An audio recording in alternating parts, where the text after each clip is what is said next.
Hey, what's up, Daniel? You gonna talk about the pressure cookers that went off in New York City? No, dude, I'm like 3 fucking videos behind. I'm still on Tre Melvin, for fuck's sakes. I mean, I have nothing really to fucking add to this other than just bomb the shit out of ISIS. You know my stance, just bomb the shit out of ISIS. Fuck it. Fuck terrorism. Whoa, man, you haven't even made a video on Tre Melvin?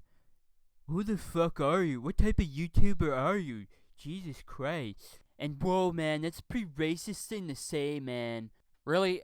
ISIS isn't a race. You do realize that. Huh? Well,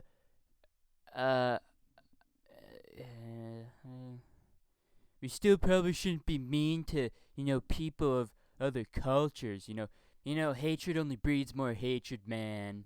Fine then, we can have flowers and nice words to every bombing run of 40,000 pounds of high explosives. Is that a good enough compromise? Because it better, because you're not getting anything else out of me. I really don't give a two fucks about your hippie bullshit. Anyways, Tre Melvin, so A new record! was broken like 2 weeks ago with this statement. A homeless, poor, white male still has more privilege than I will ever have, regardless of the money that I make. Now look, obviously that's fucking retarded to say, and I really don't think I need to go through why. If you really want to find out why that is an outrageous thing to say, you may require a cinder block smashed on your head, because you clearly don't understand the most basic concepts in life. And I'm not here to make a full response video. If you want to do that, go Jeff Holiday, Sargon, Chris Ray Gunn, probably others have made a response video to this, like a full response video. I kind of want to talk more armchair psychology, get into the minds of the regressives and the hive mind at whole, so here it goes. Now, the reason why this is even newsworthy is because it's coming from Tre Melvin, a guy with something to lose. He's got a lot of fucking dough. Let's face it. If he loses his fan base based on his comments, that would suck for him. It would cripple his income. Let's face it. This is nothing fucking new to come out of the regressives. We hear all this bullshit all the time from the thousands of Twitter egg accounts and dumbass bloggers. Like, do you guys even get paid? Like, here's 5 cents to write a blog on our fucking feminist website that's going broke. Gawker. But, like I said, this is important because it's coming from somebody who has something to lose. And there is clearly a large voice out there that is just calling bullshit on Black Lives Matter for the most part. But the more important thing that decides people's actions and lets them rationalize whether or not they will say or not say something in the public discourse is consequences, real-world consequences.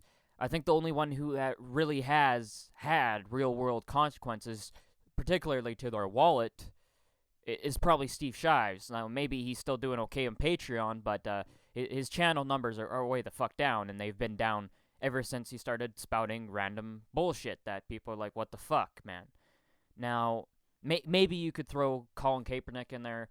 He's had some backlash from the fans, but he still has plenty of support from the NFL, the 49ers, the fucking Obama. Why the hell does Obama always come to everybody's fucking aid when, when we're talking about Black Lives Matter? He has a right to free speech. Yep. And so does everyone else. We gotta enforce that right. But cops, you gotta do better. We all gotta do better. Nobody knows what it's like to be black people in America. Yep, that's pretty much all I gotta say. Aren't you glad I'm your president? Okay, now, Miss Clinton, what country are we gonna destabilize next? Now, he's disgusting, man. I literally just go. I feel like you could meme my face right now and just put dots all over it or some fucking shit. How do you explain speechlessness beyond fucking repair that you're just like,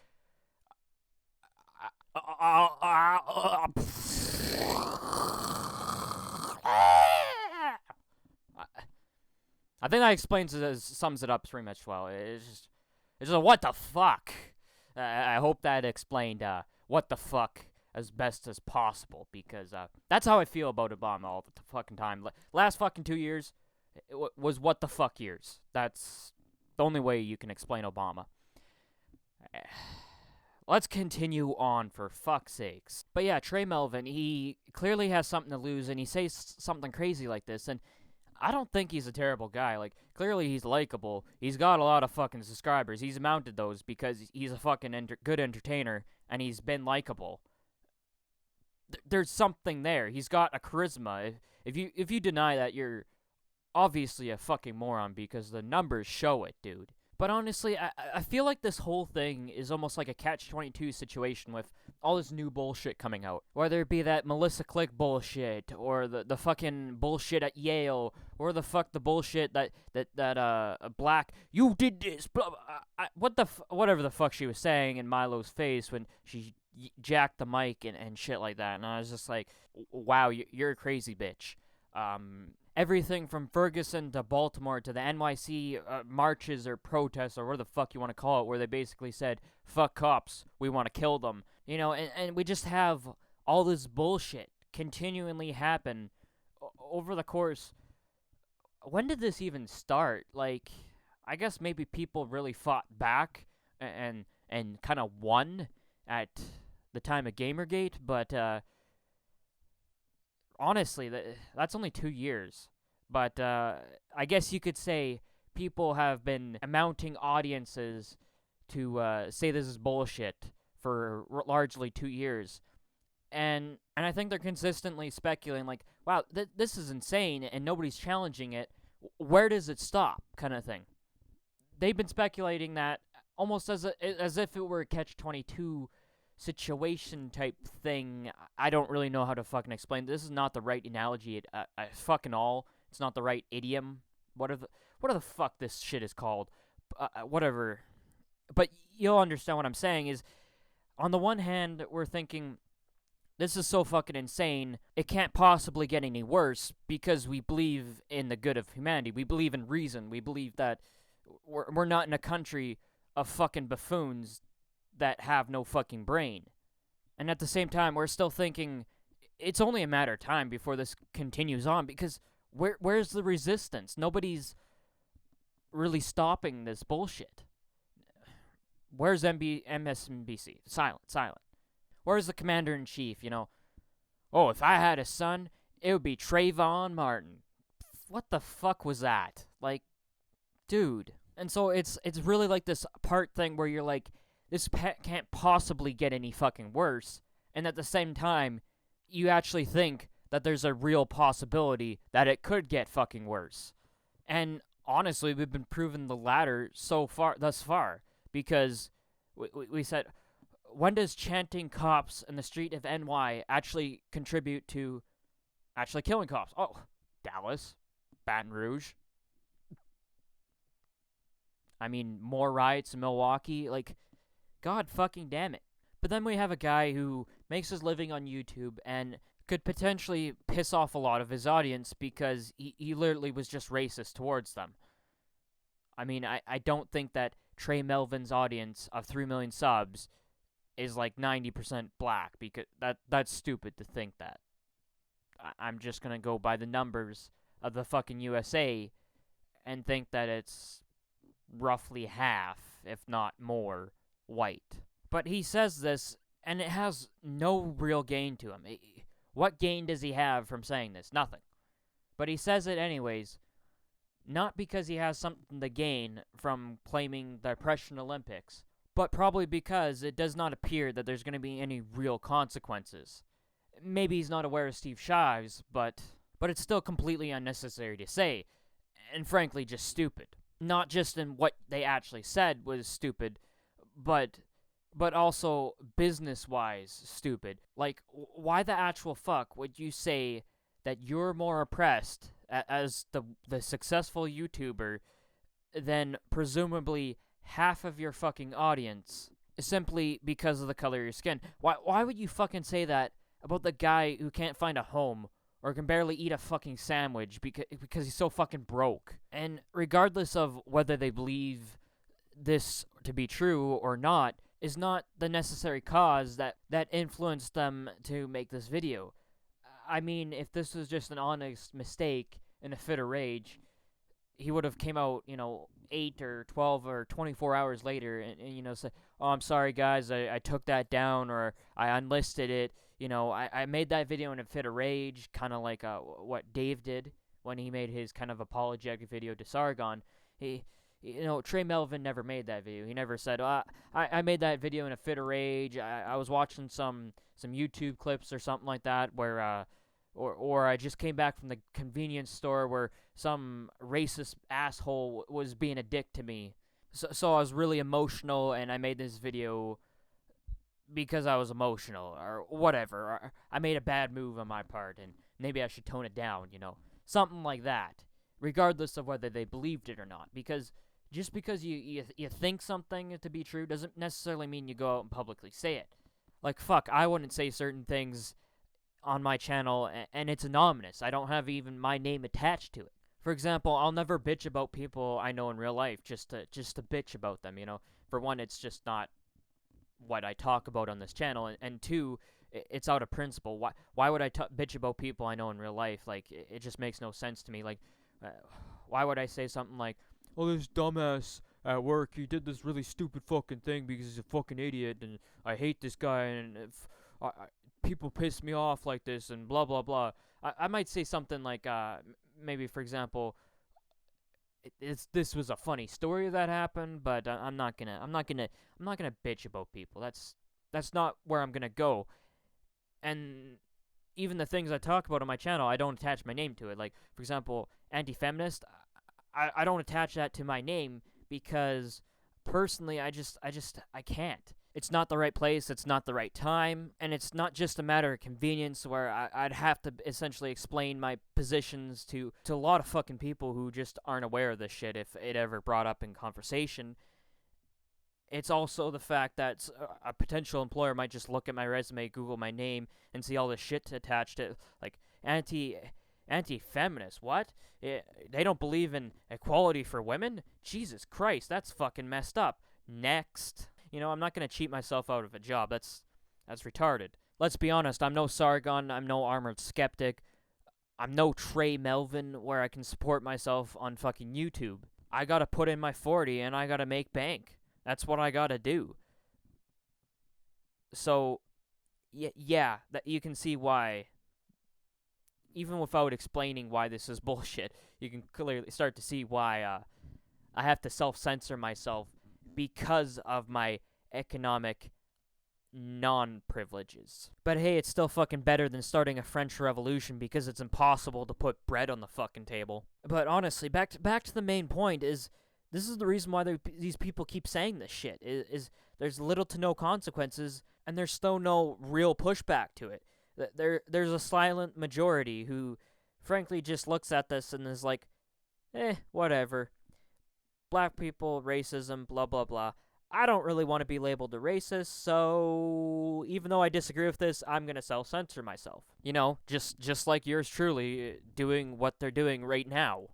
And so this is clear evidence that this is only going to get worse, ladies and gentlemen, because there's still no resistance to a lot of this stuff. There's no real consequences to a lot of this stuff. It's going to continue. If history has proven us one thing, it's going to continue because nobody's getting fired for having crazy-ass SJW attitudes. For the most part. Maybe there's a few places that are like, you're a crazy batshit feminist, we're not going to hire you. Most of the time it's like, you have a vagina? Great, you're on our workforce, not on top of my dick. But another misogynist comment from Chopped Onion. But how far is it going to go? That's up to your speculation, but all I know is it's going to continue. That's for damn sure. And I think Tre Melvin knows he's saying crazy shit. Because this long pause right here,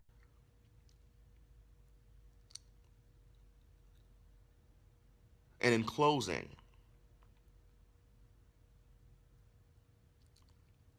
Now, everyone's kind of made a comment on this, most of them just making fun of it, usually. But if you ask me, he's really just thinking very carefully about his words. And what I'm going to speculate here is also, it's very important to mention what he says right before this really odd fucking pause. I need you to understand that. I desperately need you to understand that. He's trying to process at that time how to explain this ridiculous shit that he has to put it into words, and yet he doesn't know how to explain this shit without making it ununderstandable because it's fucking retarded. How do I make Jeff Holiday understand that me, the rich YouTuber, is more oppressed than that homeless white guy because he's white? How do I explain that shit? Because I'm trying to think for 10 fucking seconds and I'm drawing a blank. That's what I make of that long pause. Not that he's retarded, but he's trying to explain the unexplainable. That's my armchair psychology, or my over-analysis of his fucking video, or whatever the fuck you want. You know, I don't really give a shit what you call it. Oh my fucking god, that sounded like Casparian right there. Oh my god.